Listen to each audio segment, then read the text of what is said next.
On October 28th, NWA presented a pay-per-view spelled Samhain but pronounced Samhain, because leave it to Billy Corgan to run an event where even the name is awkward. In the words of the event's host, ECW's Sinister Minister and TNA's Father James Mitchell, from an interview with Under the Ring before the pay-per-view, that is an ancient festival, parts of which were borrowed from and turned into Halloween. So that at least gives a little bit of context that Samhain wasn't supposed to be a typical wrestling card, more a hardcore themed Halloween show. If you're wondering, some of the stipulations on that night included a tag match where if two wrestlers lost, James Mitchell would control their souls, and a Knights of the Round Tables match, where the tables would be round because according to Mitchell, that hurts more. Before I go any further, this is one of those videos where I'd really love to hear your thoughts in the comment section.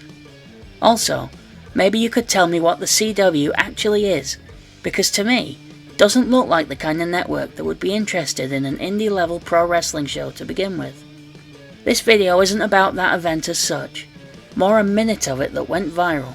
So what is all the fuss about? Well, at one point in the pay-per-view, James Mitchell is introduced and the spotlight is put on him in the crowd, with a group of men and women who are obviously partaking in some suspicious white powder and drinking alcohol.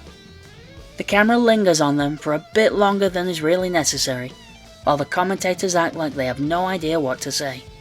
My guess is, as a person can be seen sweeping debris in the ring before they pull in on Mitchell, that this was maybe just meant to be no more than a filler moment for the pay-per-view, while the ring was being cleaned up from the match that took place before it. I wonder if the substance use had been a little more implied than it was, if maybe things might have panned out any differently. Regardless, the clip made the rounds on social media through the week, and may have done the NWA more harm than good. According to a report from House of Wrestling on November 4th, NWA Power and an accompanying reality show were due to at some point begin airing for the first time on television, on the CW, who it turns out weren't thrilled upon seeing this moment, and probably the attention it was getting. This could even result in Power being thrown off the air before it was even on it, apparently being relegated to the CW app, which I would imagine has less eyes on it than YouTube, the platform they're currently on. The report also notes that the CW were, quote, flooded by social media posts about the clip, which begs the question, who are these fans who are actively trying to do the NWA harm? Posts that, by the way, I couldn't find evidence of, because the reporting of this story is all that comes up now.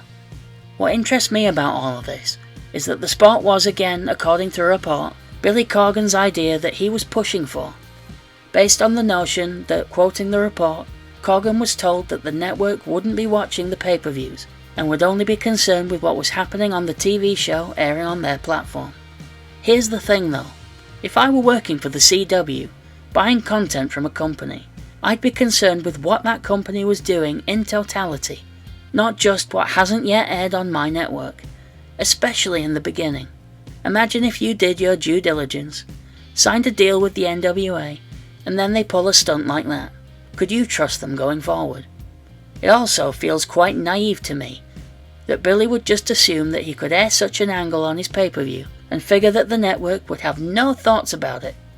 It does, frankly, feel like we might not be getting the whole story, but then this is all we have to go off so far. We as wrestling fans are very aware that traditionally wrestling pay-per-views, especially online ones, can get away with being more risque than television products in many different ways. But is a network person from outside the wrestling business going to share that perspective? Or are they going to see that clip and wonder what they got themselves into? I get wanting to push the envelope with your product, but maybe not at the same time that you're starting a new business relationship based on the product you're currently airing. All of this comes at the same time as the NWA attempting more expansion, having recently upgraded all its production equipment, which was thought to be in preparation for the CW deal, and recently announcing plans to form its own territory system, bringing the alliance back to the NWA. Billy's business acumen was shown even more when the report states that he paid for the reality show to be made himself, and the CW contributed nothing but would make profit from selling advertising, to a show that potentially far less people are going to see now. Which again sounds a little one-sided to be true, but we haven't yet heard the NWA side yet. Furthermore, House of Wrestling's report notes that a big part of the deal was for the reality show to include footage of Billy's recent wedding.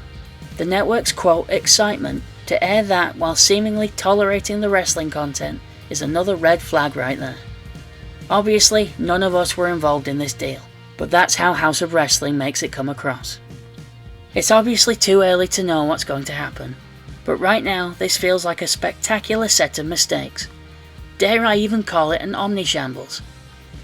It's also worth pointing out that if Billy backpedals on the edgy content for a while, and shows the CW people that Power can be a tamer product than what he airs on pay-per-view, the ship maybe can be righted, but for now, it's not looking good.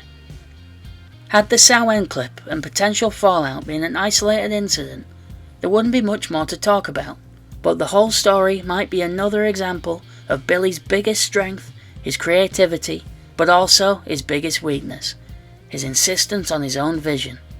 Billy Corgan himself clearly has a great creative mind, having done some truly great things not just in wrestling, but in music first. I'll always give him his due respect for the 10 Pounds of Gold series, and his efforts in general to make the NWA World title a valued belt again, which was even more impressive considering that people thought him buying the NWA to begin with was a joke.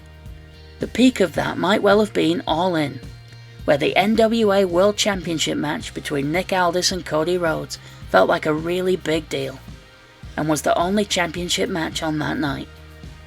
Unfortunately, Billy does have a history of harming his own creations, usually unintentionally. Siamese Dream, for example, is admittedly a favourite album of mine, but it's also one on which Billy was said to have gone to the trouble of re-recording much of his bass player Darcy Retzky's parts himself through his own perfectionism, hurting his own reputation and relationships in the process. If you fancy a deeper dive than I'm prepared to go into here, look up Tear Garden by Kaleidoscope, an overly ambitious project partly inspired by the changing way in which people consume music in modern times, mainly due to streaming services, intended to consist of 44 free singles that released roughly once a month, that would later be monetized once the collection was complete. At the time, this felt like a unique way of addressing the potential fall of the album model due to services like Spotify and YouTube, and it resulted in a fair few good songs, before eventually falling back into the album format it was designed to break away from, and was ultimately abandoned about 30 songs in. Getting back to wrestling, having been spotted in the crowd of many WWE, TNA, and even ECW shows prior, Billy was a known wrestling fan for years before he started his own company. His first route into pro wrestling was founding a Chicago-based indie called Resistance Pro in 2011, which he left in 2014, but the company would go on for a while longer. Upon leaving that project, he published an exit notice online, about as convoluted as any Smashing Pumpkins fan who looks up the lyrics might expect. Interestingly, Corgan was also shopping around a reality show based on the behind the scenes of that company too. It even got a green light from AMC, only to fall apart once Corgan left.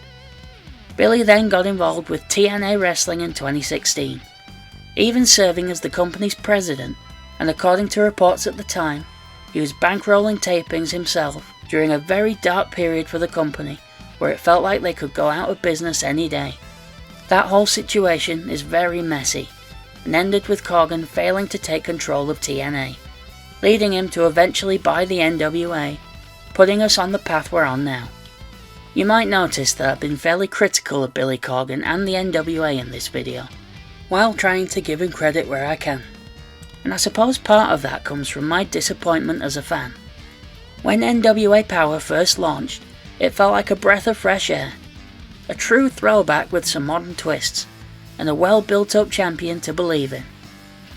Especially in the early days, Billy showed a very good eye for talent, and to his credit, and his company's detriment, he, to my knowledge, has never prevented any of his roster from grasping opportunities with bigger promotions when they came, even wishing them well, like LA Knight, Thunder Rosa and Ricky Starks. Billy had a big part in creating that, and I'll not knock him for it, but it also feels like the promotion has become, like Nick Aldis said, one man's vision, and maybe sometimes that's an issue.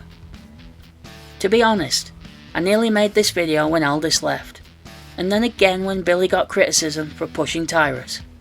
But Samhain might be the biggest detriment to the NWA yet, or it might yet blow over once Billy has had enough time to build bridges with the CW.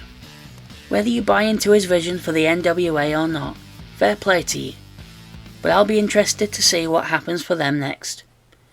Let me know your thoughts on the situation in the comments, and thank you for your time. If you enjoyed this video, please consider liking or subscribing.